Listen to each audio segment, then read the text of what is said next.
우리 다니엘서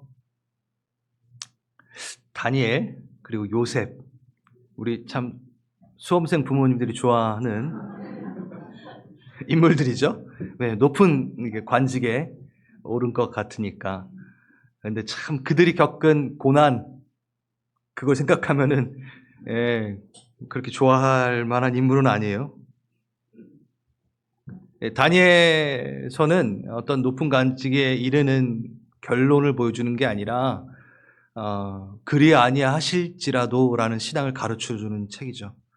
그러니까 목숨을 버리더라도, 그런 일이 생기더라도, 결과가 내가 예상하는 것만큼 나오지 않아도 그리 아니하실지라도 난 하나님을 찬양합니다 라는 책이죠. 그리고 또 우리 오늘 읽었던 것처럼 뜻을 정하는 다니엘, 결단의 다니엘. 그래서 한 해를 시작할 때 많이 우리가 묵상하는 또 부분이기도 합니다. 그래서 저도 오늘 요한복음 강의 잠깐 내려두고 2025년을 앞으로 제 앞에 두고, 제가 송구영신 예배 때 이렇게 자세하게 이걸 나누지 못할 것 같아서 먼저 꺼내와 봅니다. 우리가 읽진 않았지만 좀 배경을 좀 봐야겠죠? 우리 너무나 잘 아시는 분들도 있겠지만 좀 보겠습니다. 1절에 보면요, 바벨론 왕 느부갓네살이 예루살렘에 이르러 성을 에워쌌더니, 이미 북이스라엘은 아수르에 의해서 망하고 이제 유다가 느부갓네살에 의해서 점령당합니다. 그러니까 다니엘은요, 이때가 10대 초반의 나이였어요. 10대 초반. 그러니까 전란 가운데 나라가 망하고 포로가 된 거예요. 뭐 그렇다라고 그냥 넘어갈 수 없는 게, 부모님, 가족, 뭐 친구들, 사랑하는 사람들과 이렇게 생이별 한다 그래야 되나요? 그렇죠? 그리고 자기의 삶의 모든 터전들 송두리째 이제 뽑아져 버린 겁니다. 그리고 3절 이렇게 보면은 이스라엘 자손 중에 왕족과 귀족 몇 사람, 흠없고 용모가 아름다웠고 지혜가 있고 지식이 있는 그런 사람들을 뽑습니다. 왕궁에 설만한 소녀를 데려오게 하였고, 그들에게 갈대아 사람의 학문과 언어를 가르치게 합니다. 그리고 왕이 지정한 음식을 먹게 합니다. 포도주를 날마다 쓸 것을 주어 3년을 기르게 합니다. 자, 이건 뭐냐면 북이스라엘의 아수르가 점령당하죠. 아수르의 정책은 밀살이 아니라 민족 말살 정책. 그래서 완전히 죽여버리는, 그 정체성을 죽여버리는. 그런데 또 하나, 바벨론은요, 친바벨론화를 만듭니다. 친바벨론화를 만들어서 이렇게 뽑아가지고 귀족 중에 괜찮은 아이들을 뽑아서 잘 길러서 어떻게 다른 타 지역에 또 관리자로 이렇게 보내는 그러한 정책을 쓰죠.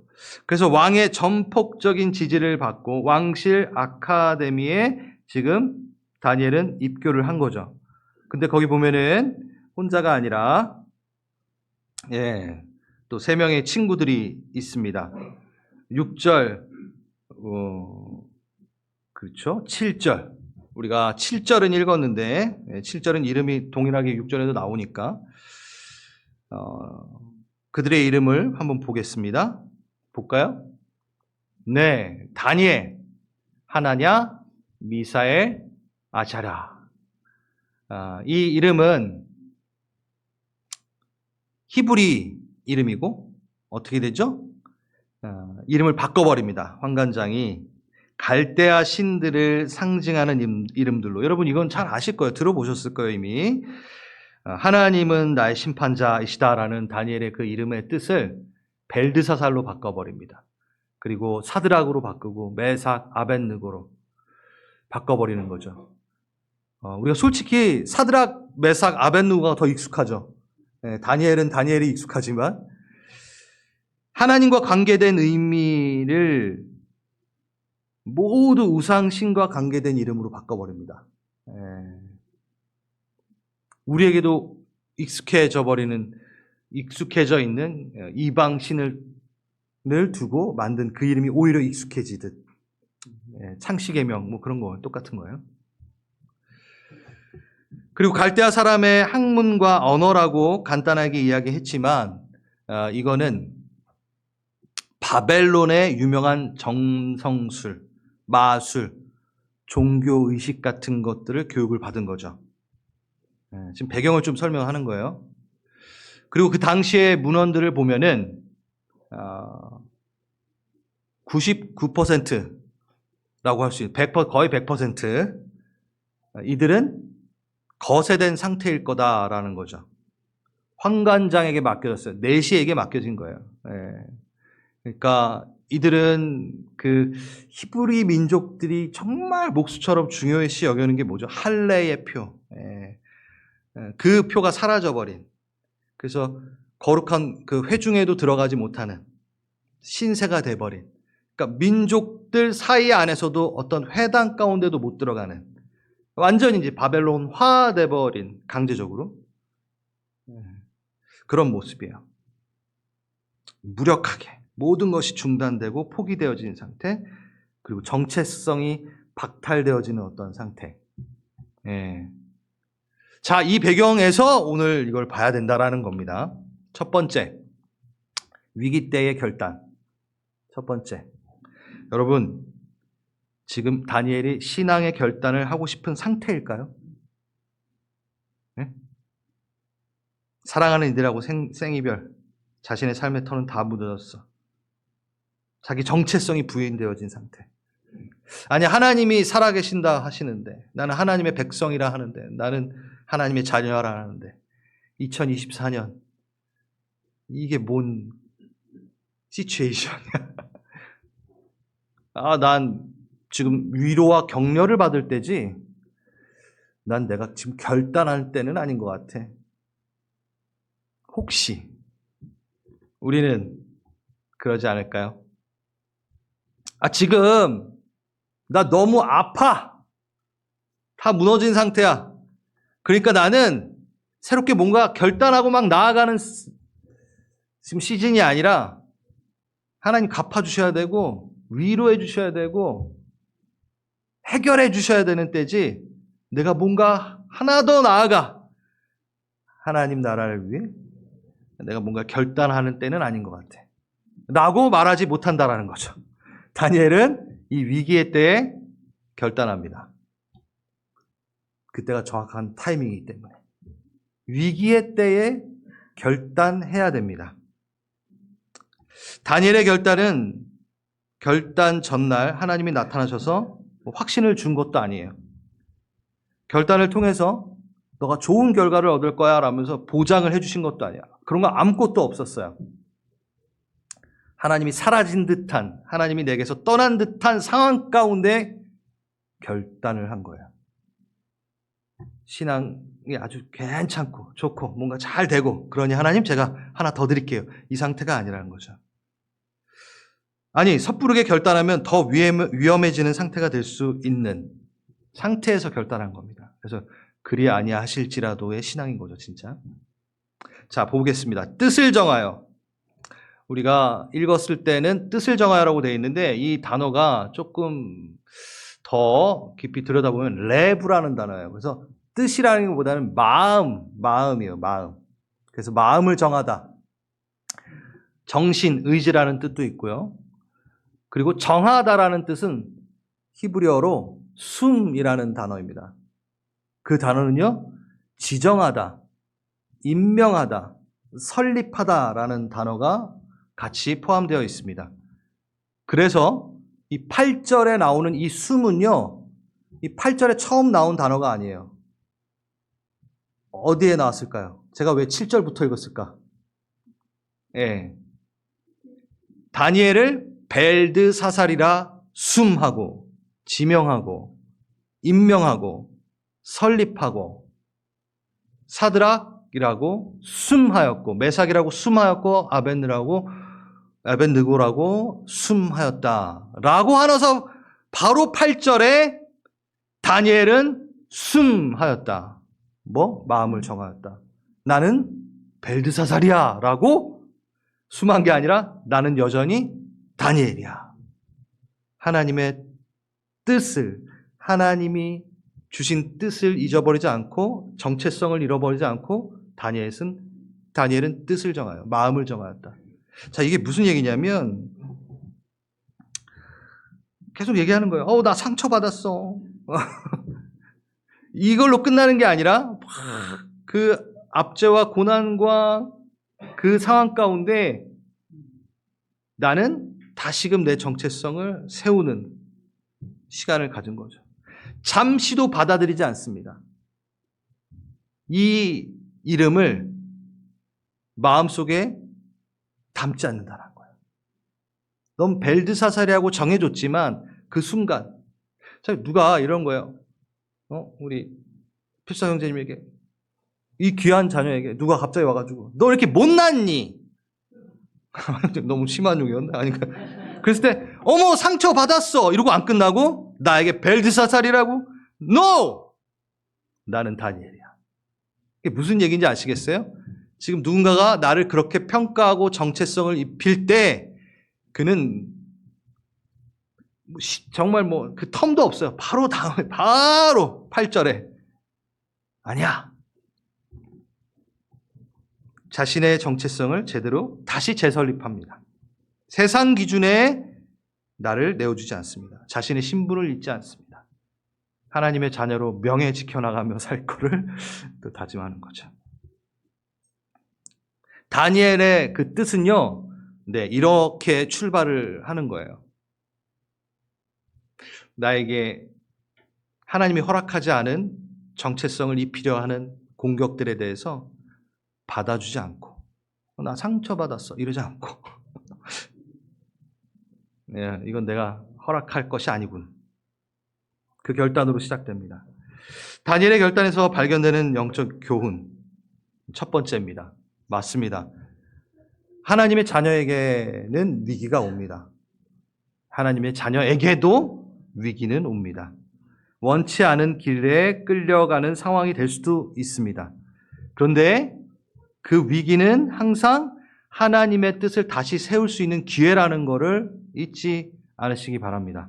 잘 생각해 보세요. 지금 하나님의 결단은 다니엘이 자신의 뜻을 임의대로 정한 것이라기보다는 느부갓네살 왕의 뜻과 하나님의 뜻 사이에서 자신의 뜻을 결정하여 중간에 쓴 게 아니라 어디에 쓴 거예요? 벨드사살의 뜻에 느부갓네살 왕의 뜻에 쓴 게 아니라 누구 뜻에?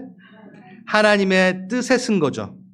그러니까 내가 어떤 위기에 내가 결단을 한다라는 것은 나 혼자 잘할 거야가 아니라 하나님의 뜻에 쓸 것을 결단하는, 선택하는 거라는 거죠.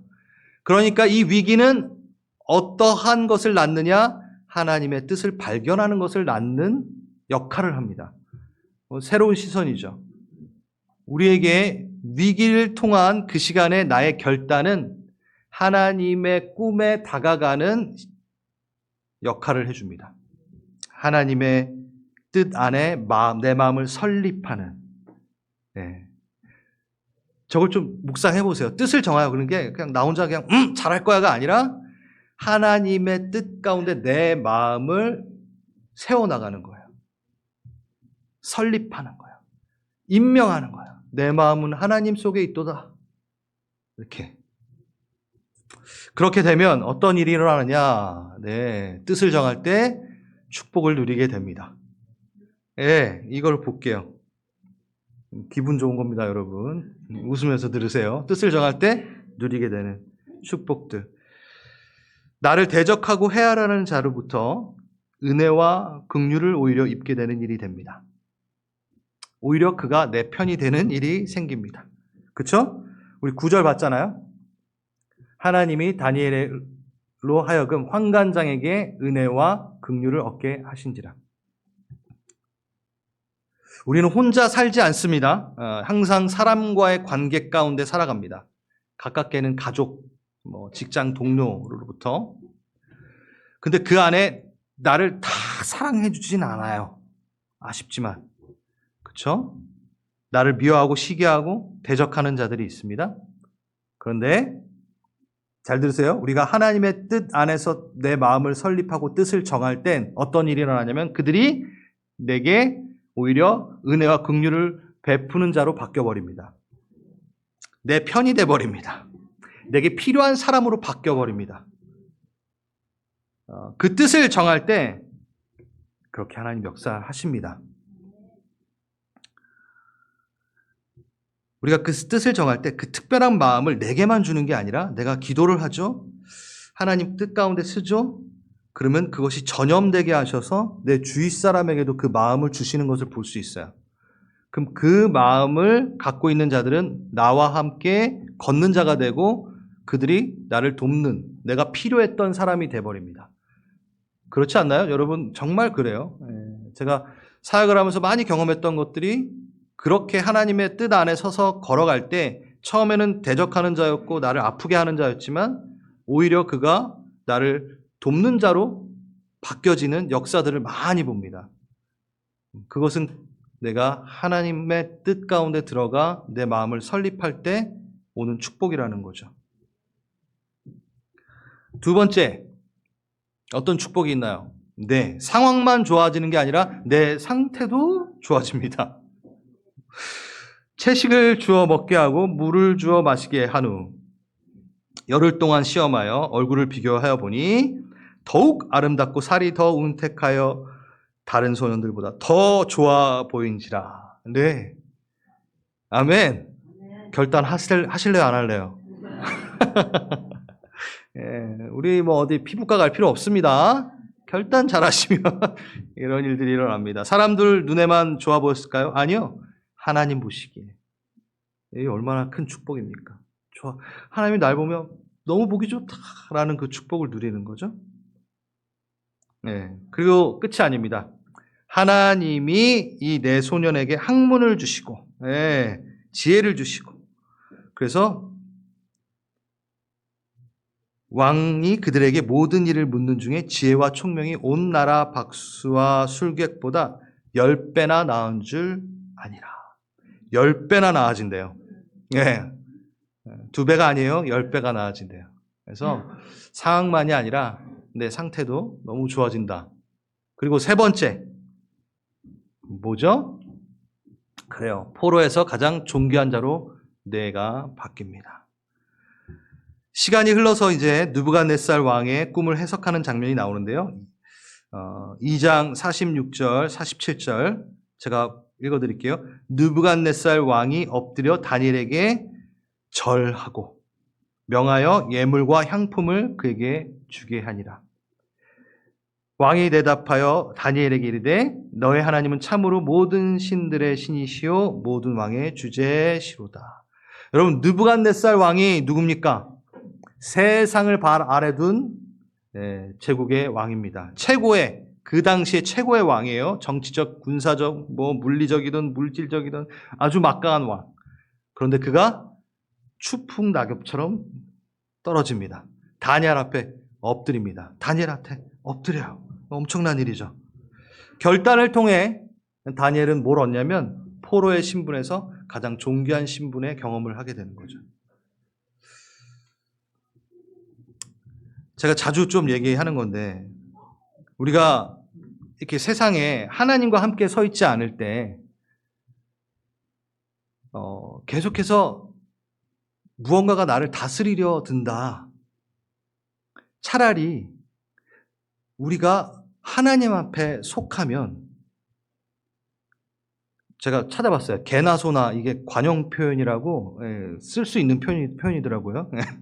개나 소나 날 다 다스리려고 한다라는 거죠. 네? Every Tom, Dick and Harry인가? 그 영어로는 그 제일 흔한 이름들이잖아요. 모든 탐이나 딕이나 해리가 나를 다스리려 드는 거예요. 나한테 참견해. 만만해 보이겠지.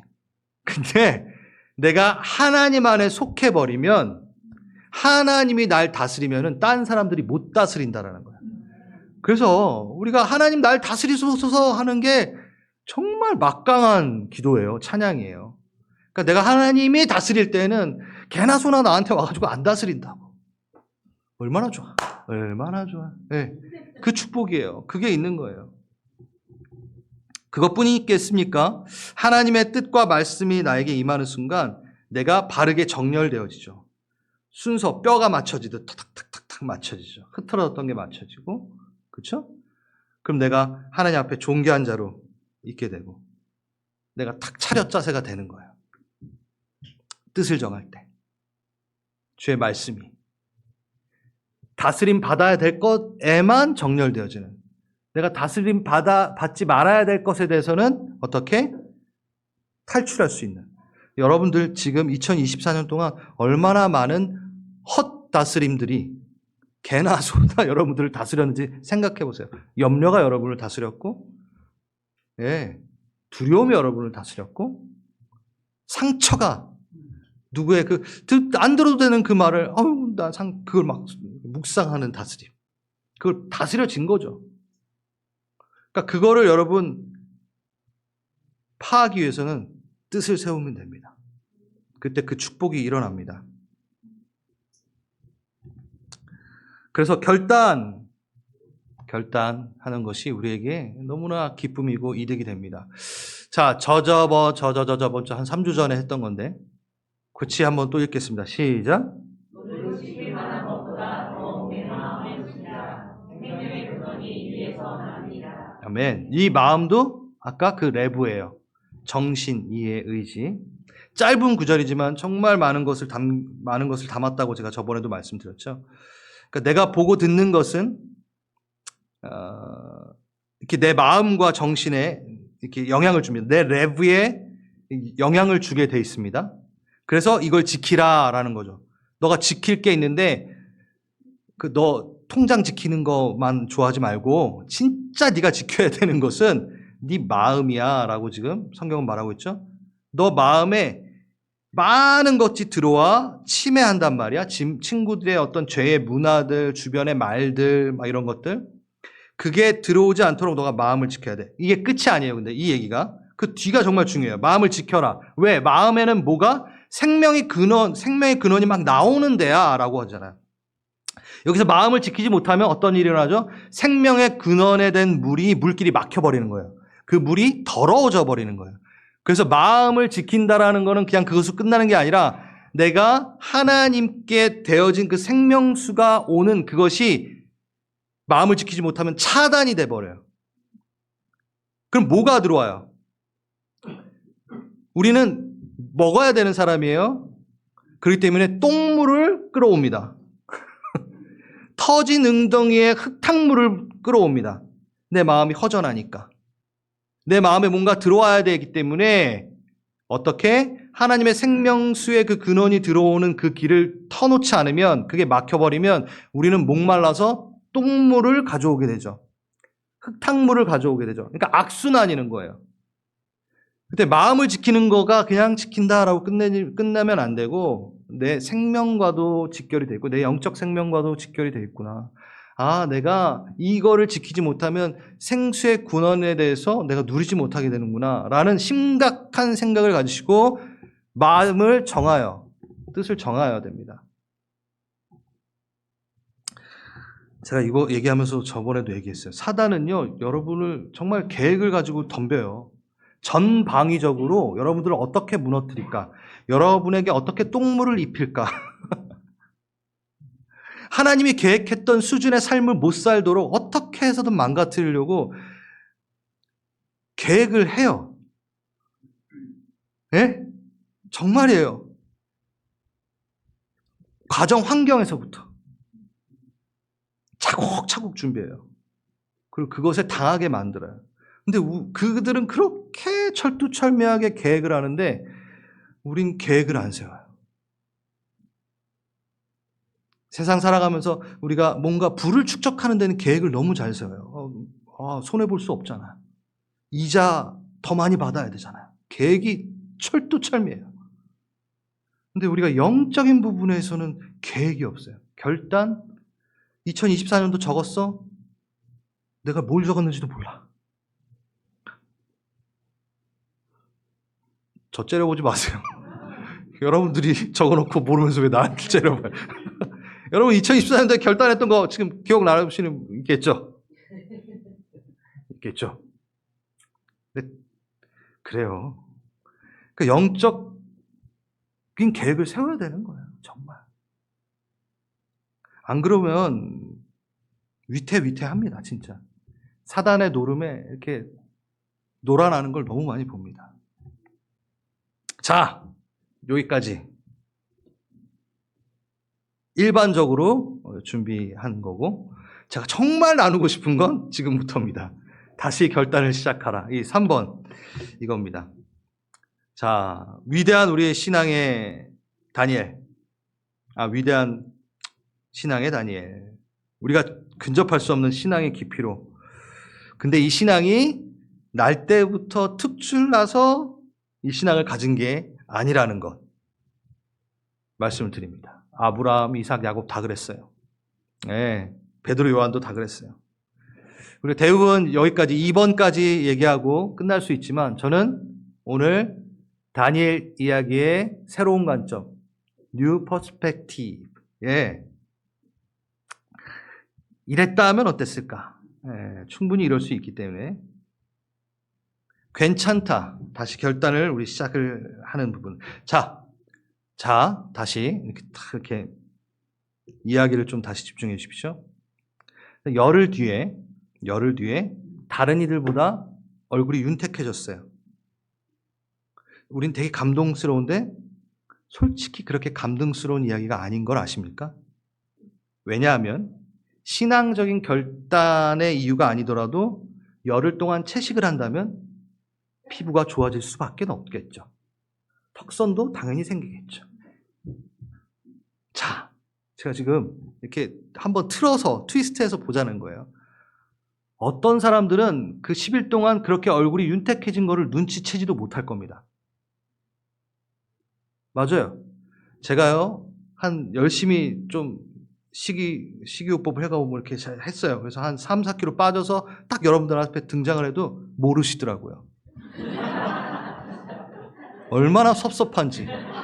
난 정말 열심히 그걸 했는데. 몰라요, 사람들 솔직히. 열흘 동안 채식 먹어가지고 얼굴 좀 좋아진 거?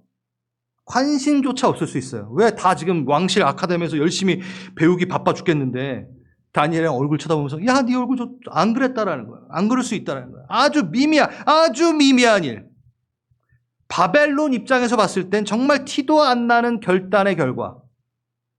보잘것없어 보이는 승리처럼 보일 수 있다는 거예요.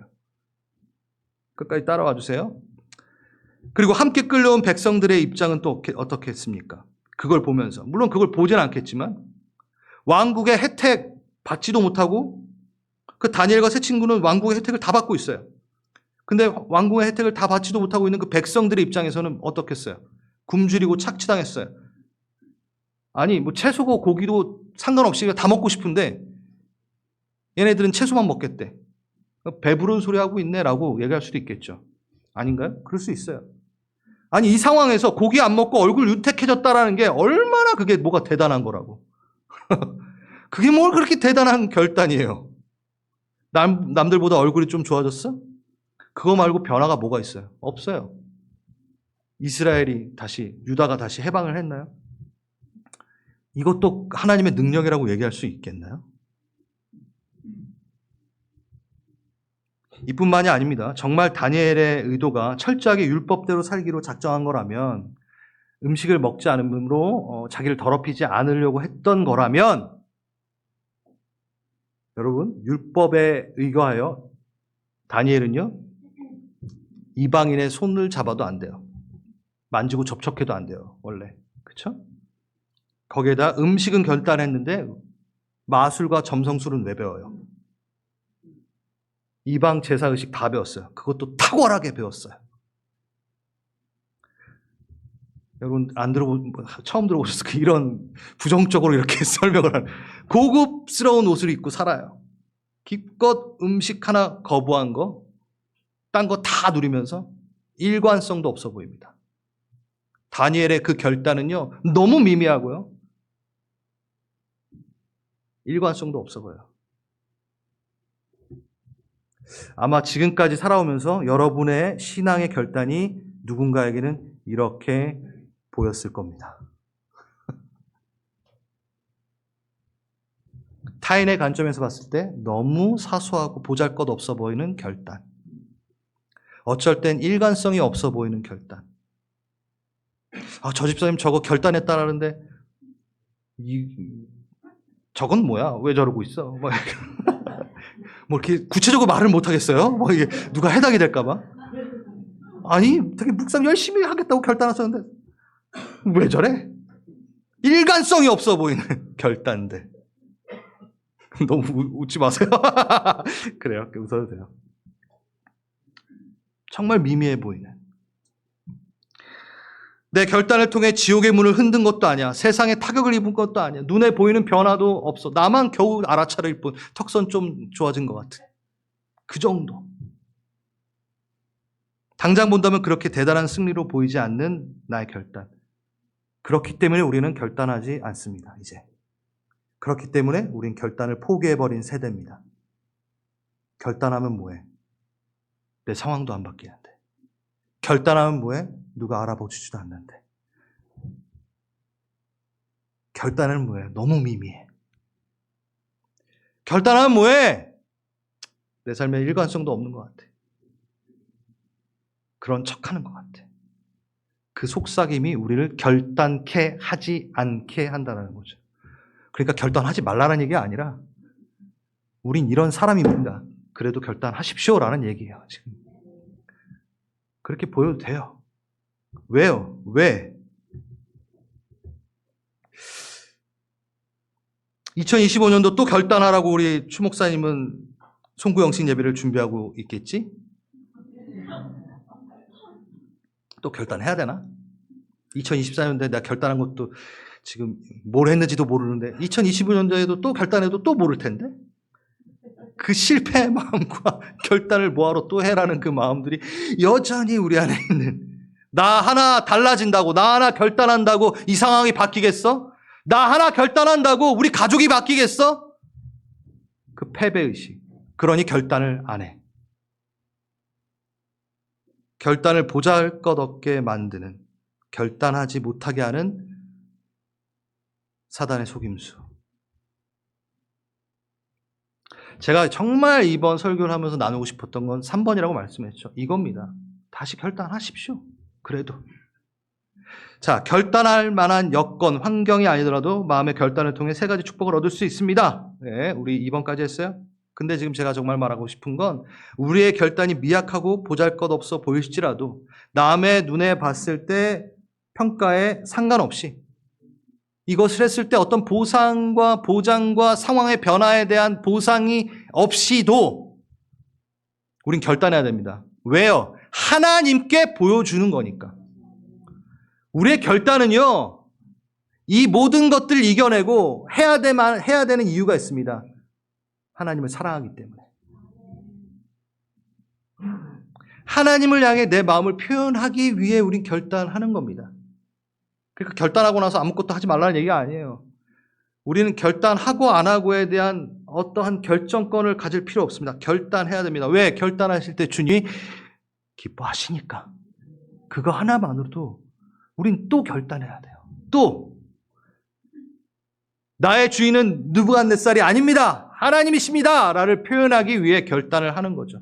그걸로 하나님 기뻐하시니까. 그러니까 이 마음의 결단은요, 그 결단을 하는 순간 실패와 성공을 떠나 찬양이 됩니다. 찬양이 됩니다. 우리의 결단은 찬양이 됩니다. 사랑의 고백이 됩니다. 그러니 결단해야 됩니다.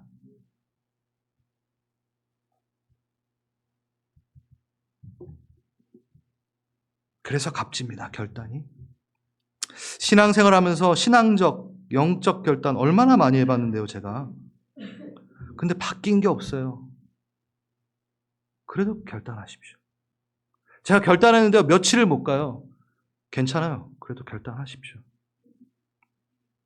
여러분의 신앙의 결단들이 간단하게 쉽게 성공할 거라고 기대하는 것 자체가 이상한 일이에요. 솔직히 결단은요, 평생 해야 되는 거지 기간을 정해놓고 하는 게 아니에요. 계속 하는 겁니다. 오랜 기간, 결단하고 오랜 기간 안 넘어졌어요? 정말 잘했어요. 정말 고마워요. 감사해요. 근데 넘어져요? 그럼 다시 일어나면 됩니다. 쓰러지지 않는 것이 성화가 아니에요. 쓰러져도 일어나는 게 성화입니다. 성화는 넘어지지 않은 상태에 이르는 게 아니라 넘어져도 일어나는 과정이 성화라고 얘기하는 거죠. 넘어지지 않는 건 영화입니다. 그건 하늘 날아가서 누리는 겁니다. 그래서 우리는 주님의 은혜 없이 살 수 없다 고백해야 되고 결단하는 순간부터 더 그를 의지해야 됩니다. 결단했으니까 이제 내가 한번 해볼게요, 하나님. 아니요. 결단하는 순간 더 의지해야 돼요. 더 은혜를 구해야 돼요.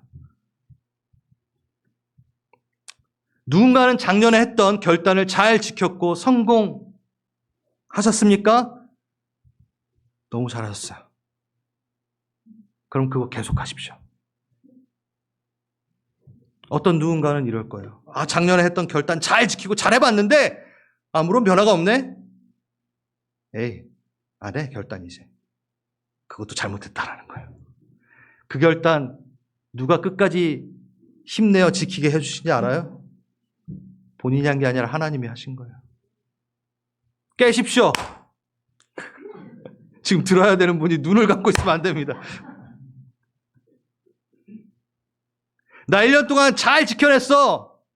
나 수요 예배 한 번도 빠지지 않고 나왔어. 근데 변한 건 없어? 그러면 2020년도부터는 내가 좀 빠져도 되겠네? 그런 생각 안 하시겠지만 혹시나 내가 묵상 쉼없이 잘했어. 근데 아무 변화가 없네? 내가 원하는 게 안 들어졌네? 에이, 안 해. 그러지 마시고 계속 그 결단을 이어가십시오. 원래 해야 되는 거였습니다. 원래 해야 되는 거였어요. 그거 갖고 하나님하고 거래하지 마세요. 결단을 통해 거래하지 마세요. 원래 우리가 해야 되는 거였어요. 그리고 그 결단이 성공했던 건 하나님의 은혜이기 때문에 성공했던 거고 우리는 계속해서 그 길을 가야 됩니다.